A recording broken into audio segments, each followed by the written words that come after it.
आप सभी को एक बार फिर से प्रभु यीशु मसीह के नाम में जय मसीह की। हम आपका स्वागत करते हैं अपने इस चैनल में, जहां पर हम परमेश्वर के वचन की सेवकाई को करते हैं, प्रभु के वचन को बांटते हैं। आज हम देखने वाले हैं नमक और ज्योति के बारे में।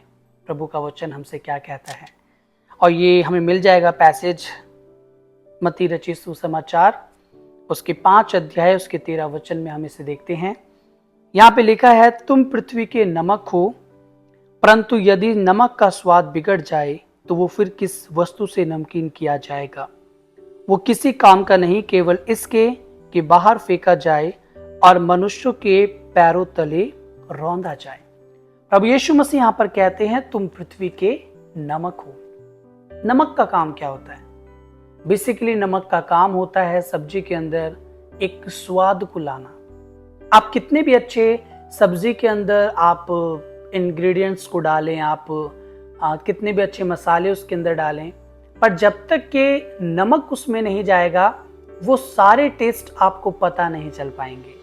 नमक का एक बहुत बड़ा रोल होता है हमारे जीवन के अंदर उन स्वादिष्ट चीज़ों के लिए, क्योंकि बगैर नमक आप कुछ भी नहीं खा पाएंगे सिवाय मीठी चीज़ों के। यहाँ प्रभु का वचन कहता है कि तुम पृथ्वी के नमक हो, यानी कि आप एक वो मेन इंग्रेडिएंट हो, एक वो मेन चीज हो जो लोगों की जिंदगी को क्या करती है, स्वादिष्ट बनाती है, यानी कि बड़ा ही अलग बना देती है उनके जीवन को, जब आप उनके जीवन के अंदर परमेश्वर का वचन लेकर के जाते हैं। यहाँ प्रभु कहते हैं कि तुम पृथ्वी के नमक हो, पर यहाँ पर उसके आगे कुछ और लिखा है। वो लिखा है कि यदि नमक का स्वाद बिगड़ जाए तो वो फिर किस वस्तु से नमकीन किया जाएगा। सोचें कि यदि सॉल्ट अपने सॉल्टनेस को खो दे तो वो फिर किस चीज से नमकीन किया जा सकता है। मुझे नहीं लगता फिर कोई भी चीज उसको नमकीन बना सकती है। अगर उसने अपना ओरिजिनल स्वाद खो दिया तो उससे कोई भी स्वाद नहीं दे सकता। प्रभु आज आपसे और मुझसे कहना चाहते हैं, यदि हमने अपने जीवन के अंदर ही मसीहत को खो दिया तो हम दूसरों को जाकर के मसीहत कैसे दे पाएंगे? हम कैसे प्रभु यीशु मसीह के बारे में उनको बता पाएंगे, जबकि प्रभु खुद ही हमारे जीवन के अंदर नहीं है, जबकि खुद ही हमारा जीवन स्वादहीन हो चुका है। अब हम किस बात से अपने आप को स्वादिष्ट बना सकते हैं? हमारा जीवन फिर कैसा है? हमारा जीवन फिर किसी काम का नहीं। हम किसी के जीवन में उजियाला नहीं ला सकते, हम किसी के जीवन में ज्योति नहीं ला सकते, क्योंकि हम खुद अंधकार में हैं। आज बहुत सारे मसीही लोग हैं, आज बहुत सारे परमेश्वर के लोग हैं जो परमेश्वर को जानते हुए भी अंधकार के अंदर अपना जीवन जीते हैं।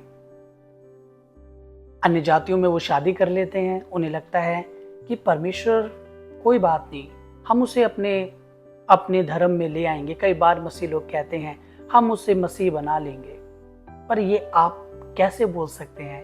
ये भी तो हो सकता है कि वो आपको अपने विश्वास में ले जाए। और उसके बाद कई बार मसीह लोग गलत चीजों को करते हैं, फिर वो ये सोचते हैं कि कोई बात नहीं, हम परमेश्वर से माफी मांगेंगे, परमेश्वर हमें माफ कर देंगे। पर बाइबल कहती है वो अपराध जो हम जानबूझकर करते हैं उसकी कोई माफी नहीं। बहुत बार जब मैंने लोगों को देखा, परमेश्वर के दासों के जीवन को देखा, परमेश्वर के लोगों के जीवन को देखा, तो वो पूरी तरीके से अपने जीवन को उस दिशा में जी रहे हैं जिस दिशा के लिए परमेश्वर ने उनको बुलाया ही नहीं। वो वैसे जी रहे हैं जिस जीवन के लिए परमेश्वर ने उनसे कभी कहा ही नहीं। प्रभु ने उनसे एक बात कही, और वो बात सबसे उत्तम है कि जैसे मैंने तुमसे प्रेम किया तुम भी एक दूसरे से प्रेम करो। पर आज हम कहाँ प्रेम करते हैं? हम केवल एक दूसरे को नीचा गिराना जानते हैं। हम केवल इतना जानते हैं मसीह होते हुए भी कि हम दूसरे को आगे ना बढ़ने दें।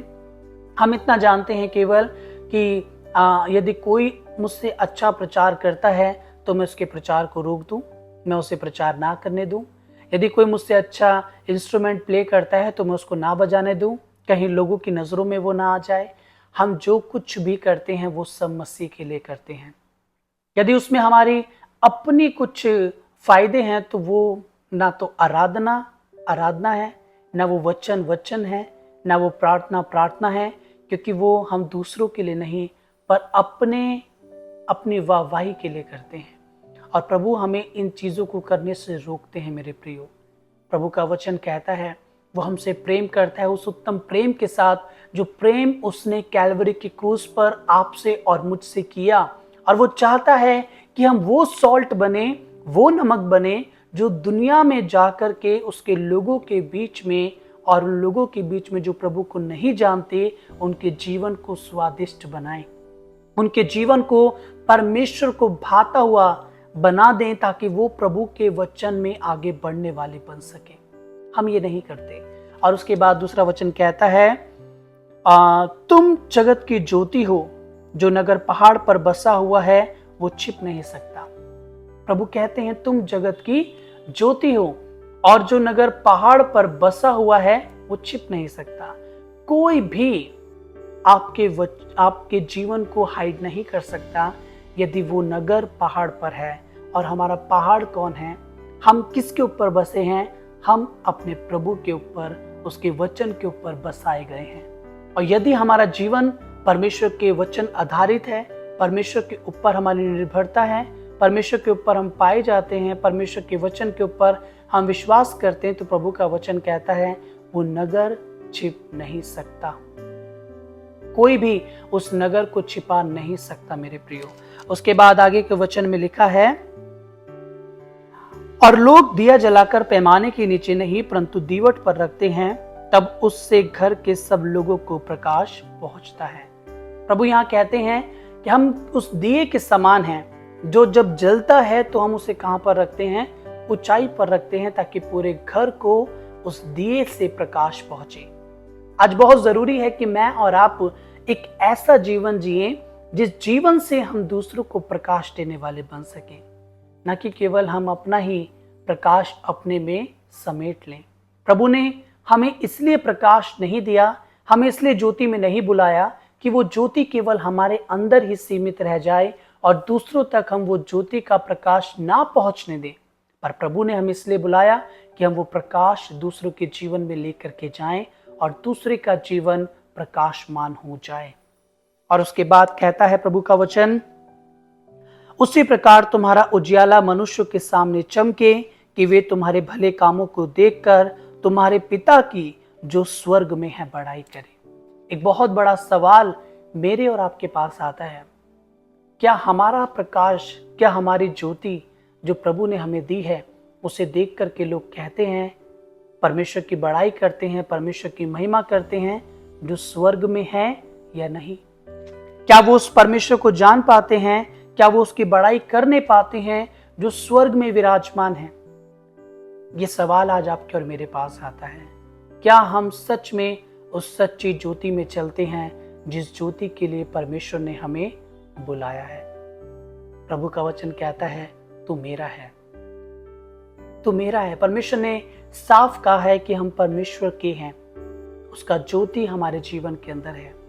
अपनी ज्योति को जो प्रभु ने आपको दी है आप जलने दो, आप दूसरों को उस ज्योति को जाने दो ताकि वो प्रकाश दूसरों के जीवन में बड़े आशीष का कारण बन सके, वो लोगों के जीवन में जा करके बड़ी उन्नति का कारण बन सके। आप इस प्रकाश को ना रोकें, क्योंकि ये प्रकाश किसी मनुष्य का नहीं परंतु स्वयं परमेश्वर का है। और वो इस प्रकाश को आपके जीवन में लेकर के आए हैं और यही प्रकाश आप दूसरों के जीवन में लेकर के जाएं। प्रभु का सुसमाचार उन्हें सुनाएं, प्रभु का वचन उनके जीवन में आप जाकर के प्रचार करें, प्रभु के नाम से आप उनके लिए प्रार्थना करें और प्रभु उनके जीवन में अपने प्रकाश को लेकर के जाएंगे। प्रभु आपसे और मुझसे बहुत प्रेम करते हैं, इसलिए वो कहते हैं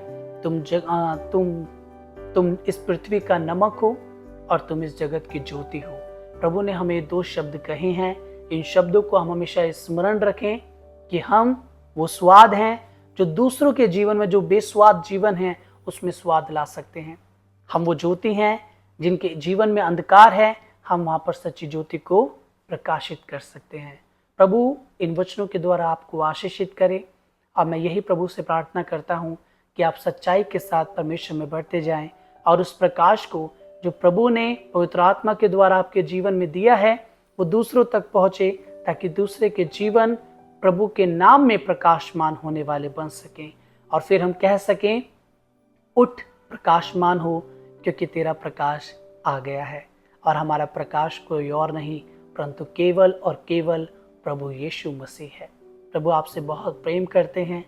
वो आपके ऊपर अपनी दया को हमेशा बनाए रखें, वो आपके ऊपर अपनी करुणा के हाथों को बनाए रखें, और वो आपसे बहुत प्रेम करते हैं। इसी बात को आप हमेशा स्मरण रखें और प्रभु में बढ़ते जाएं। आप सभी को प्रभु आशीषित करे। आमीन।